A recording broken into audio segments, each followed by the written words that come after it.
C'est un moment historique pour l'Europe. Lundi soir, les ministres des Finances européens ont finalisé la création d'un fonds de secours pour la zone euro qui s'établit à pas moins de 440 milliards d'euros. Il permettra aux États, comme la Grèce, qui seraient dans l'incapacité de trouver de l'argent frais sur les marchés financiers, d'obtenir des garanties de prêt. Mais échaudés par la gravité de la crise de la zone euro, les ministres des Finances européens ont aussi décidé de durcir la discipline budgétaire. L'Europe veut créer de nouvelles sanctions contre les pays laxistes et trop endettés. Nous allons améliorer le pacte de stabilité en créant davantage de sanctions intervenant plus tôt. Les sanctions pourraient être mises en place, même si la limite actuelle de 3% du PIB pour les déficits publics n'est pas dépassée, par exemple, ou si les mises en garde ne sont pas prises en compte par les pays, ou si les niveaux de la dette augmentent trop rapidement.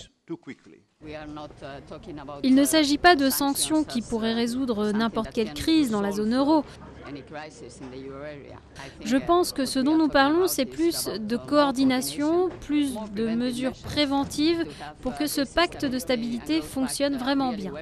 Ces sanctions restent encore à définir, mais l'Europe voudrait aller plus loin dans la surveillance.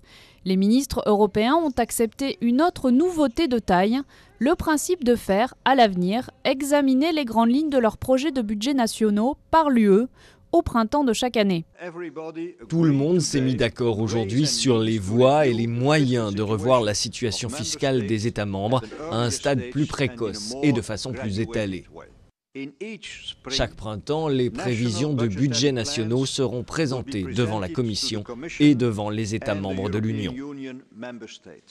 Les ministres espèrent ainsi pouvoir rassurer sur la capacité de la zone euro à faire face à la crise, car la monnaie unique reste sous pression, la situation budgétaire de la Hongrie inquiète à son tour et l'euro est tombé lundi à son plus bas niveau depuis 4 ans.